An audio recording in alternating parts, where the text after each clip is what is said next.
आज आइए हम परमेश्वर ब्रह्मांड का केंद्र और बाइबल का केंद्र है इस उपदेश शीर्षक के साथ परमेश्वर के वचन का अध्ययन करें। परमेश्वर ने प्रत्येक युग में नबियों को बाइबल की 66 पुस्तकों को रिकॉर्ड करने की आज्ञा दी। इस बाइबल के द्वारा हमें परमेश्वर की गहरी इच्छा को समझना चाहिए। बाइबल हमें हमारे इस पृथ्वी पर आने का कारण, वह जगह जहां हम जाएंगे, और यह तथ्य भी सिखाती है कि जब हम मरते हैं तो हम नष्ट नहीं होते, बल्कि उस दुनिया में लौट जाते हैं जहां से हम आए थे।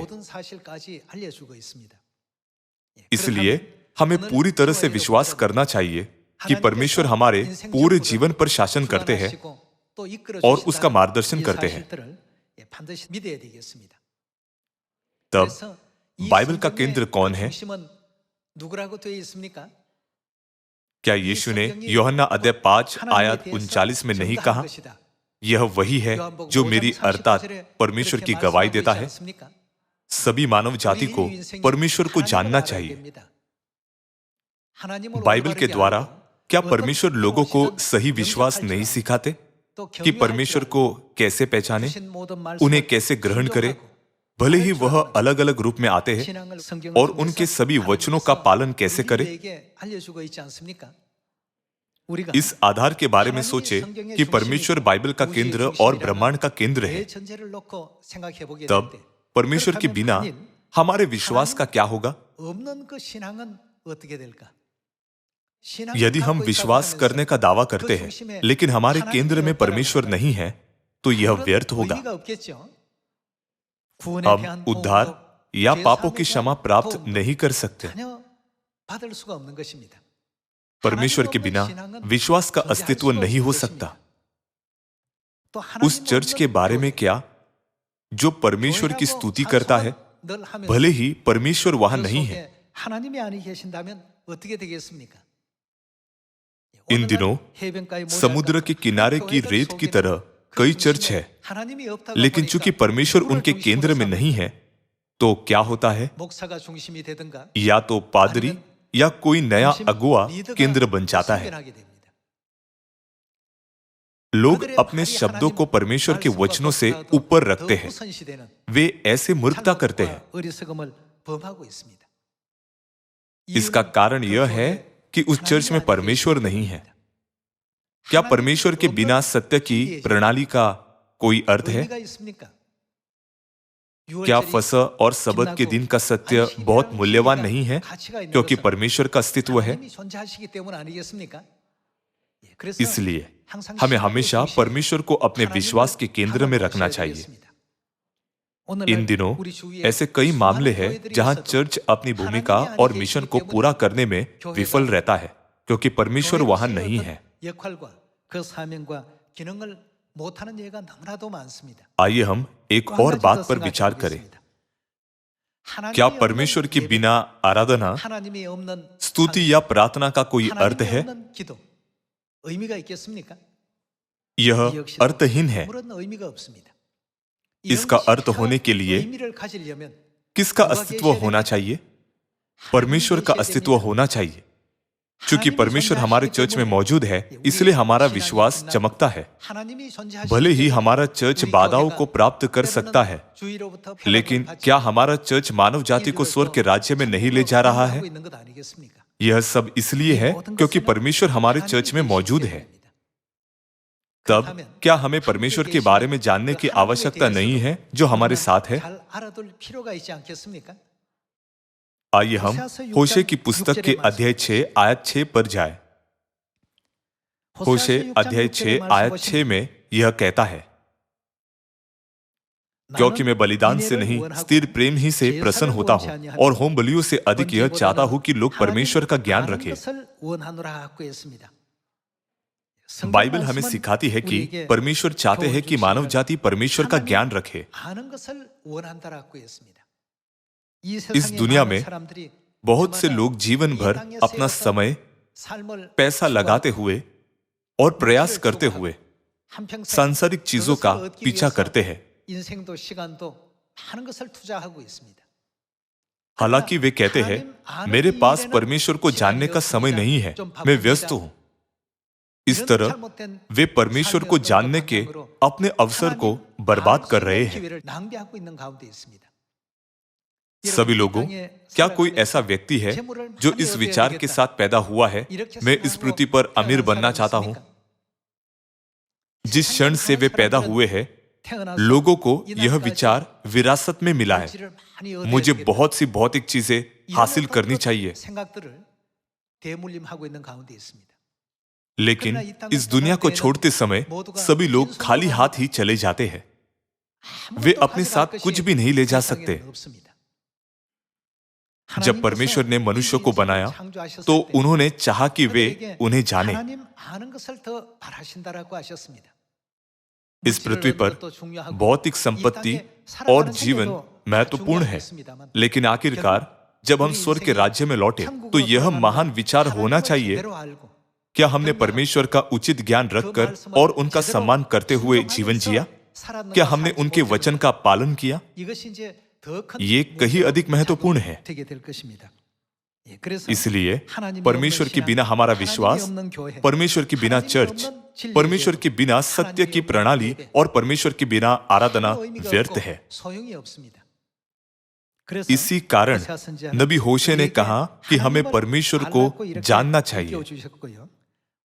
आइए हम कुलुस्सियों के अध्याय 2 आयत 2 पर जाएं।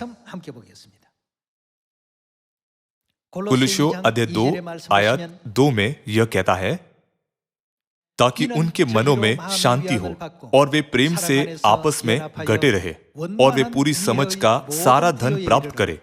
और हमें किसे पहचानना चाहिए? हमें मसीह को पहचानना चाहिए जो परमेश्वर का भेद है।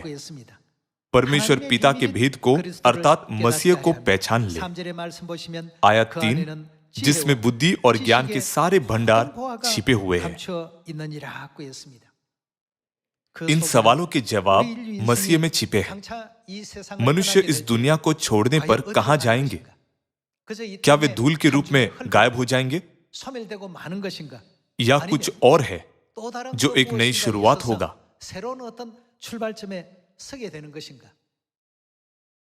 ये सभी बुद्धि और ज्ञान कहां छिपे हैं? बाइबल हमें सिखाती है कि वे सभी मसीह में छिपे हुए हैं, जो परमेश्वर का रहस्य है। आज बहुत से लोग परमेश्वर पर विश्वास करने का दावा करते हैं।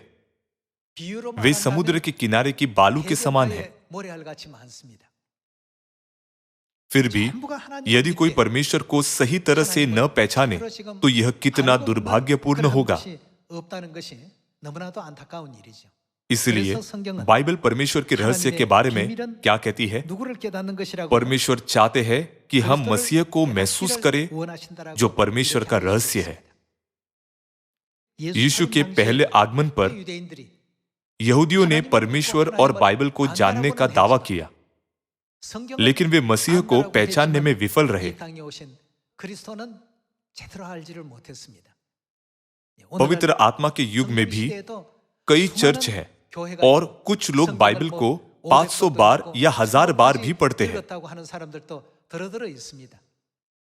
भले ही वे कई बार बाइबल पढ़ते हैं, लेकिन वे परमेश्वर के संदेश को महसूस करने में विफल होते हैं। इसीलिए वे दूसरी बार आए मसीह और दुल्हन माता परमेश्वर के सत्य को ग्रहण नहीं करते। यीशु के पहले आगमन पर जिन लोगों ने परमेश्वर पर विश्वास करने का दावा किया था, उन्होंने शरीर में आए परमेश्वर को नहीं पहचाना। उसी तरह आज लोग दूसरी बार आने वाले मसीह आनसंग होंग और नई यरूशलेम स्वर्गीय माता को नहीं पहचानते। एक कारण है कि लोग आत्मा और दुल्हन को नहीं समझ सकते। आइए हम इसका अर्थ खोजें। आइए हम दूसरा कुरिन्थियों अध्याय 4 पर जाए। आइए हम दूसरा कुरिन्थियों अध्याय 4 आयत 3 पर एक नजर डालें।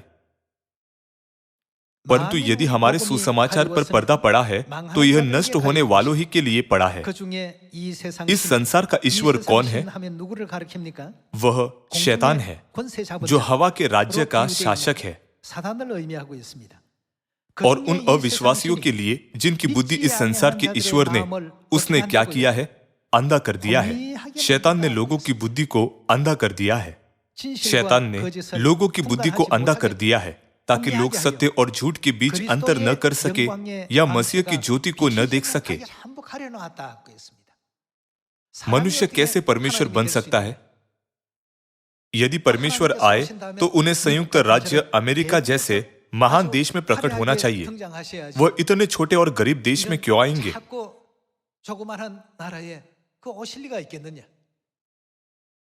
वे इस तरह के विचार व्यक्त करते हैं। यह इस संसार के ईश्वर के कारण है। और उन अविश्वासियों के लिए जिनकी बुद्धि इस संसार के ईश्वर ने अंधी कर दी है, ताकि मसीह जो परमेश्वर का प्रतिरूप है उसके तेजों में सुसमाचार का प्रकाश उन पर न चमके। आइए हम आयत 6 पर जाए। इसलिए कि परमेश्वर ही है जिसने कहा अंधियारे में से ज्योति चमके, और वही हमारे हृदयों में चमका कि परमेश्वर की महिमा की पहचान की ज्योति यीशु मसीह के चेहरे से प्रकाशमान हो। इस संसार के ईश्वर ने लोगों की आंखें अंधी कर दी है, लेकिन परमेश्वर ने हमारी आंखें खोली है। जब यीशु ने अपने चेलों से पूछा, लोग मुझे क्या कहते हैं, तब उनके उत्तर थे, कुछ भविष्यवक्ताओं में से एक कहते हैं, कुछ यिर्मयाह कहते हैं, कुछ एलिय्याह कहते हैं। तब यीशु ने उनसे पूछा, तुम मुझे क्या कहते हो? पतरस ने उत्तर दिया, तू जीवते परमेश्वर का पुत्र मसीह है। यीशु ने उसको उत्तर दिया, हे शमौन योना के पुत्र, तू धन्य है, क्योंकि लोगों ने नहीं परंतु मेरे पिता ने जो स्वर्ग में है यह बात तुझ पर प्रकट की है। सभी लोगों, परमेश्वर को जानना सबसे बड़ा सौभाग्य है। हमारे पास परमेश्वर के बारे में सही समझ होनी चाहिए, जो ब्रह्मांड का केंद्र और बाइबल का केंद्र है।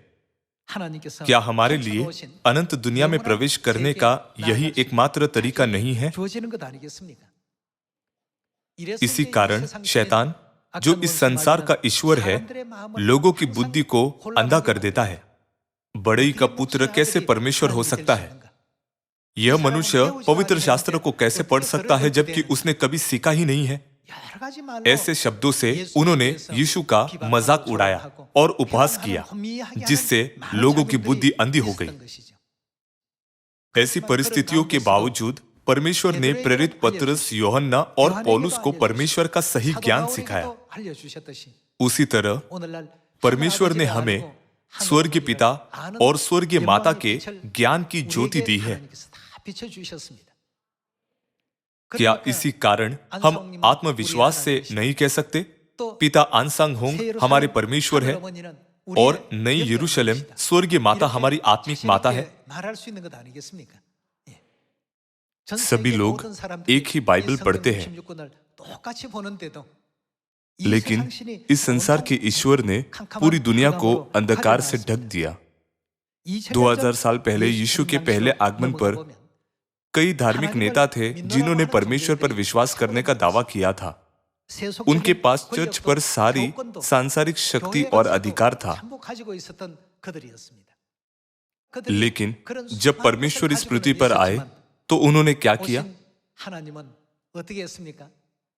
उन्होंने उन्हें नहीं पहचाना। उन्होंने अपने परमेश्वर को क्रूस पर चढ़ाया। वे उन पर थूके। उन्होंने उन पर पथराव करने की कोशिश की। उन्होंने बिना किसी हिचकिचाहट के उनका अपमान किया। यह सब इसलिए था क्योंकि इस संसार के ईश्वर ने उनकी बुद्धि को अंधा कर दिया था।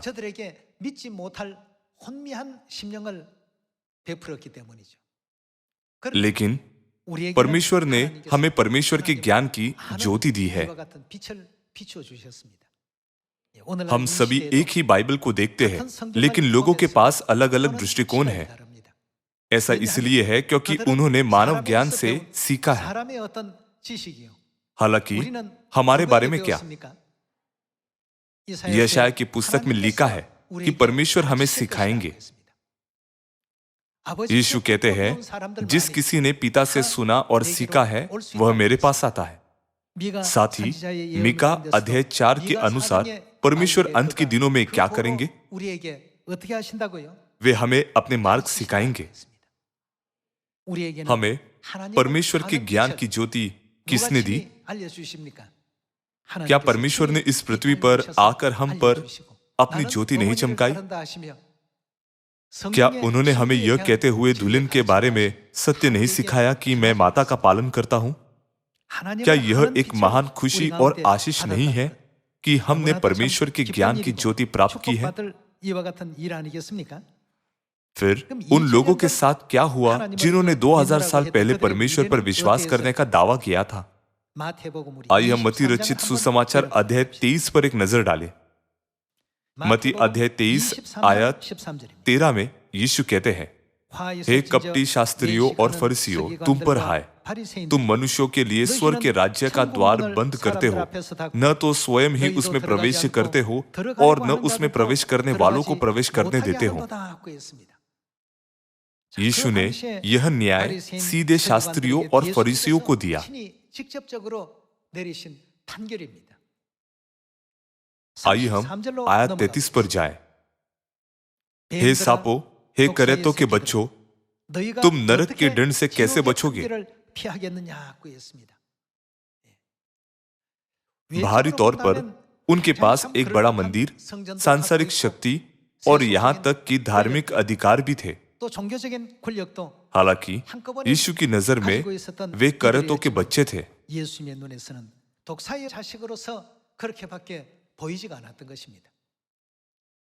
उन्होंने मसीह से यह नहीं कहा, आप ही मसीह ब्रह्मांड का केंद्र है, आप हमारे विश्वास का केंद्र और बाइबल का केंद्र है। महायाजक होने पर भी यदि वे परमेश्वर को नहीं जानते तो उनके लिए क्या अच्छी बात है। कोरिया में जोशियन राजवंश में गुप्त शाही निरीक्षक था। शाही निरीक्षकों ने पता लगाया कि राज्यपाल राजा की इच्छा का पालन कर रहा है या नहीं। शाही निरीक्षकों को इस कारण से गुप्त रूप से भेजा जाता था। उनके पास राज्यपाल को तुरंत दंडित करने या न्याय करने का अधिकार था। उनके पास राजा की शक्ति थी। जब यीशु देह धारण करके इस पृथ्वी पर आए तो उन्होंने एक निर्णय भी दिया, ये सभी लोग नरक में दंडित किए जाएंगे। उस समय कई धार्मिक नेता यीशु से दूर हो गए, लेकिन प्रेरित पतरस, यूहन्ना और पौलुस ने यीशु को पहचाना। मृत्यु से पहले भी उन्होंने घोषणा की, ब्रह्मांड का केंद्र परमेश्वर है और बाइबल का केंद्र परमेश्वर है। वही परमेश्वर इस पृथ्वी पर शरीर में प्रकट हुए। भले ही दूसरे लोग परमेश्वर पर विश्वास नहीं करते और संसार बाइबल का पालन नहीं करता, लेकिन क्या हमें उनके कार्यों के समान होना चाहिए? जो लोग बचाए जाएंगे उन्हें बाइबल की शिक्षाओं का पालन करना चाहिए। हमें बाइबल की सभी शिक्षाओं का पालन करना चाहिए और यह कभी नहीं भूलना चाहिए कि वे सत्य के मार्ग हैं जो परमेश्वर ने हमें दिए हैं। आइए हम इस युग पर एक नजर डालें। इब्रानियों अध्याय 9 के अनुसार परमेश्वर उन लोगों के उद्धार के लिए क्या करेंगे जो उनकी बात जो रहे हैं। यह कहता है कि वह 2000 साल पहले अपने पहले आगमन की तरह दूसरी बार आएंगे। परमेश्वर ने हमें सिखाया कि वह यीशु के नाम के साथ नहीं बल्कि पूर्व से एक नए नाम के साथ आएंगे। नबियों ने भी मसीह के बारे में बताया जो अंतिम दिन में आएंगे। आइए हम होशे की पुस्तक के अध्याय 3 आयत 5 को देखें। होशे अध्याय 3 आयत 5 कहता है, उसके बाद वे अपने परमेश्वर यहोवा और किसे ढूंढने लगेंगे? अपने राजा दाऊद को फिर ढूंढने लगेंगे और अंत के दिनों में यहोवा के पास और दाऊद के पास और उसकी उत्तम वस्तुओं के लिए थरथराते हुए आएंगे। नबी होशे की इस भविष्यवाणी को लिखने से लगभग 250 साल पहले राजा दाऊद की मृत्यु हो चुकी थी। 이미 다윗은 죽어버렸습니다. 이 땅에 फिर भी 사람이 아닌데도 वे किसको 불구하고 ढूंढेंगे? 누구를 경외한다고요? यह लिखा है, वे दाऊद को ढूंढेंगे और अंत के दिनों में परमेश्वर के पास और उनकी उत्तम वस्तुओं के लिए थरथराते हुए आएंगे। तब यह दाऊद शारीरिक दाऊद नहीं है। आइए हम भविष्य सूचक दाऊद को पता लगाने के लिए लूका रचित सुसमाचार अध्याय 1 पर जाए। लूका अध्याय 1 आयत 31 में यह कहता है, देख तू गर्भवती होगी और तेरे एक पुत्र उत्पन्न होगा, तू उसका नाम यीशु रखना। वह महान होगा और परम प्रधान का पुत्र कहलाएगा और प्रभु परमेश्वर क्या उसके पिता दाऊद का सिंहासन उसको देगा।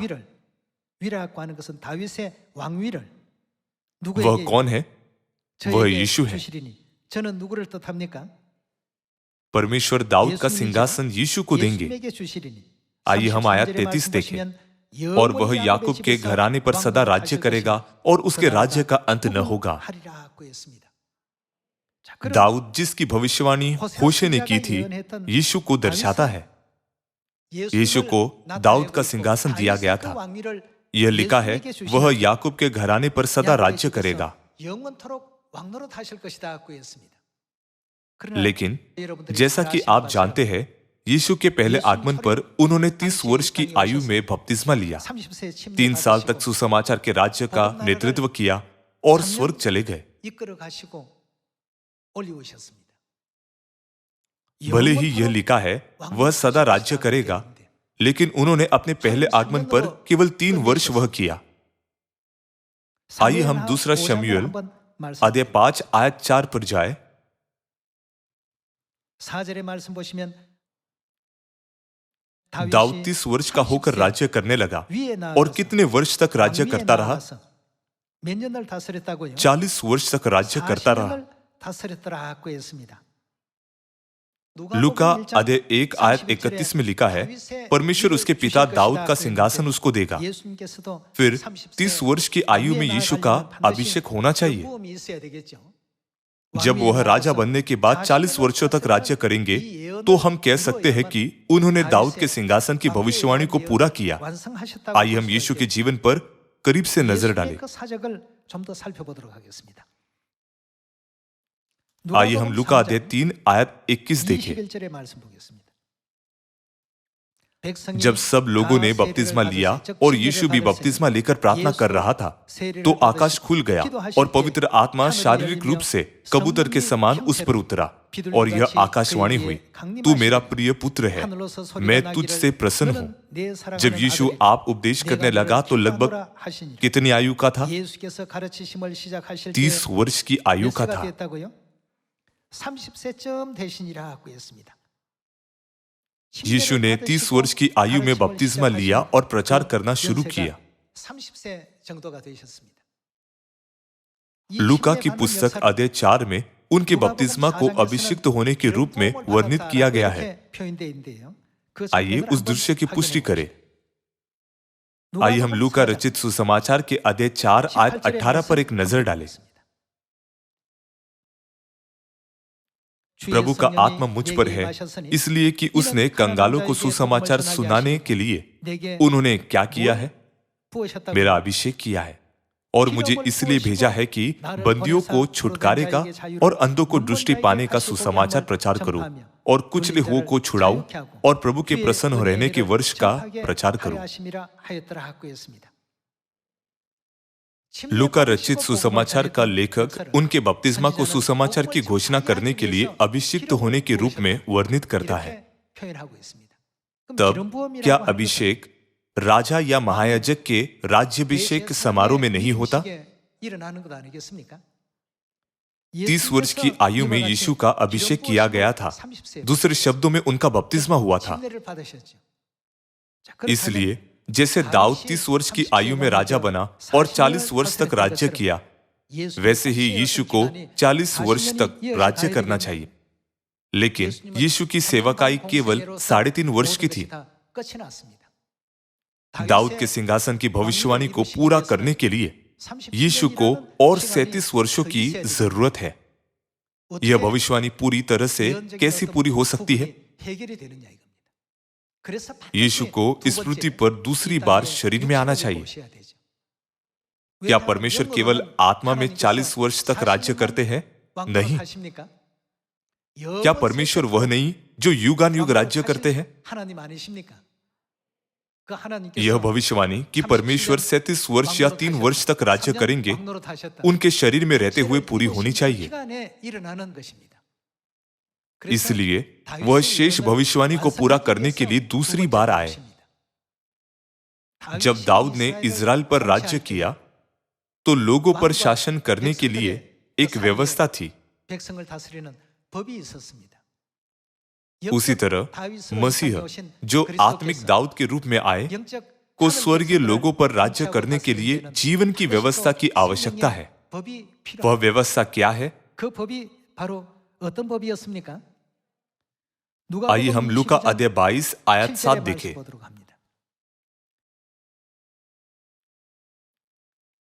तब अख़मीरी रोटी के पर्व का दिन आया जिसमें फसह का मेमना बलि करना आवश्यक था। यीशु ने पतरस और यूहन्ना को यह कहकर भेजा, जाकर हमारे खाने के लिए फसह तैयार करो। अध्याय 22 फसह के बारे में है। 19절로 넘어갑니다. आइए हम आयत 19 पर जाए। फिर उसने रोटी ली और धन्यवाद करके तोड़ी और उनको यह कहते हुए दी, यह मेरी देह है जो तुम्हारे लिए दी जाती है, मेरे स्मरण के लिए यही किया करो। इसी रीति से उसने भोजन के बाद कटोरा भी यह कहते हुए दिया, यह कटोरा क्या है? 뭐라고요? मेरे उस लहू में जो तुम्हारे लिए बहाया जाता है नई वाचा है। नई वाचा के संबंध में परमेश्वर ने यिर्मयाह अध्याय 31 में भविष्यवाणी के माध्यम से अपने लोगों पर राज्य करने के लिए इसे पहले ही व्यवस्था के रूप में स्थापित किया है।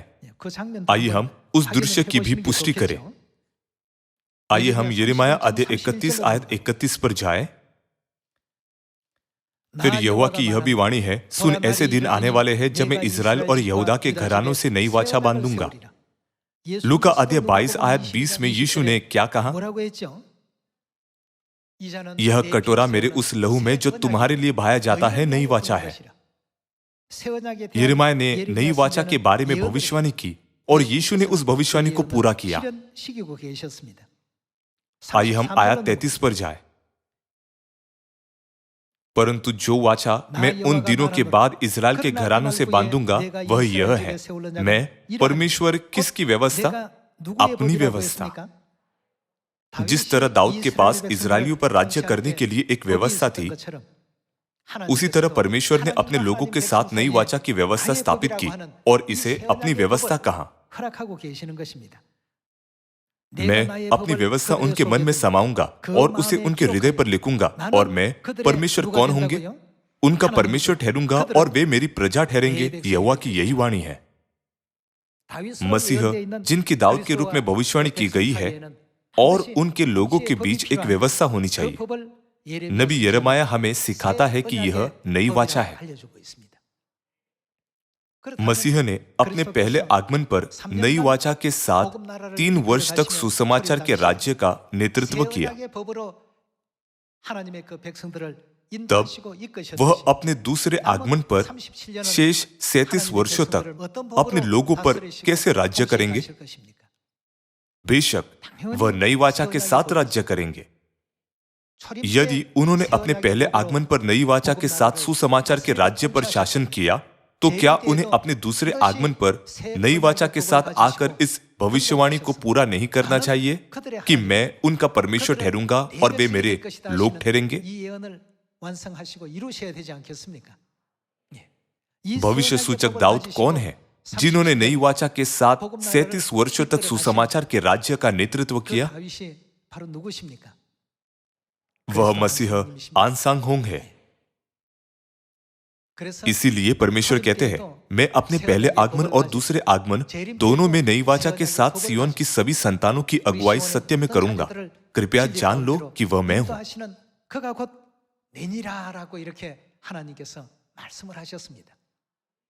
इसलिए यशायाह अध्याय 25 में नबी यशायाह ने क्या लिखा? जब हम पुराने दाखमधु यानी नई वाचा के दाखमधु के साथ मृत्यु का सदा के लिए नाश करने वाले से मिलते हैं तो हमें क्या करना चाहिए? वह कौन है? 우리 देखो, 하나님이시다. हमारा परमेश्वर यही है। हम इसी की बात जोते आए हैं कि वह हमारा 그가 उद्धार 우리를 करे। 구원하실 것입니다. 뭘 वह 가지고요? हमें कैसे बचाएंगे? 새 언약의 नई वाचा 이 की व्यवस्था से। 율례와 규례와 법도를 가지고 새 स्वर्गीय 언약의 पिता 진리의 법을 आनसांग 가지시고 हुंग हमारे मसीह है, 복음의 जिन्होंने नई वाचा 그 के 모든 साथ 역사를 37 이끌어 वर्षों तक सुसमाचार का 우리의 नेतृत्व 그리스도 किया। 하늘 아버지 안상홍님이십니다. 새 언약의 जैसे कि 안식일, सबत का 새 दिन, 언약의 침례, 새 बपतिस्मा, 언약의 유월절, फसह, 새 언약의 삼차 3 बार में 7 पर्व 새 और 언약의 ओढ़नी का 수건 नियम। 규례, 그 누구도 कोई भी प्रथम 초대교회 चर्च के 그 नई 모든 वाचा के 새 सत्य को 언약의 पुनर्स्थापित 진리를 नहीं कर 그대로 सका। 복구하지 못했지만 केवल जब परमेश्वर इस पृथ्वी पर आते हैं तो सब कुछ पुनः स्थापित किया जा सकता है। 새 ऐसे ही 언약의 कोई भी 법은 इस पृथ्वी 아무나 पर नई वाचा नहीं ला 이 सकता 땅에 है। 가지고 올 수 있는 그런 제도가 아닙니다. इस संसार के ईश्वर ने सभी की बुद्धि को अंधा कर दिया है। भले ही परमेश्वर इस पृथ्वी पर आए, लेकिन लोग उन्हें ठीक से ग्रहण नहीं कर सकते। परमेश्वर के अनुग्रह के लिए आभारी होने के बजाय वे यह कहते हुए शिकायत करते हैं, आज मैं इतना संघर्ष क्यों कर रहा हूं? जीवन इतना दर्दनाक क्यों है? ऐसा इसलिए है क्योंकि परमेश्वर की महिमा की ज्ञान की ज्योति उन पर पर्याप्त रूप से प्रदर्शित नहीं हुई है। बाइबल और भविष्यद्वक्ताओं ने हमारे हृदय में परमेश्वर के ज्ञान की ज्योति उज्ज्वलता से चमकाई है। क्या हम नई वाचा का फसा नहीं मना रहे हैं जो एक बार नष्ट हो गया था?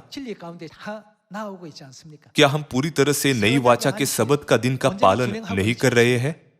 कुछ लोग पूछते हैं, क्या सेवेंथ डे एडवांटिस्ट चर्च सबत का दिन नहीं मनाता? हालांकि उनका सबत का दिन शुक्रवार से शुरू होता है। वह संपूर्ण सबत का दिन नहीं है। परमेश्वर ने नई वाचा को पुनर्स्थापित किया। दाऊद का जीवन चले और नई वाचा के सुसमाचार के राज्य पर शासन किया। आइए हम स्वर्गीय पिता को याद करें जो अपने पहले आगमन पर यीशु के नाम के साथ और अपने दूसरे आगमन पर नए नाम मसीह आनसांग के साथ आए और सुसमाचार के राज्य पर शासन किया।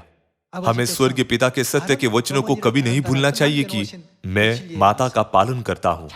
मैं आपसे एक बार फिर से उनके वचनों को याद रखने के लिए कहता हूँ, ताकि जब स्वर्गीय पिता और स्वर्गीय माता, आत्मा और धुलिन सभी मानव जाति को मेरे पास आओ कहे, तो हम अपने पूरे मन से उनके पास दौड़ने के लिए संकोच न करें। इसके द्वारा मैं आज के उपदेश को समाप्त करना चाहूंगा। आपका बहुत बहुत धन्यवाद।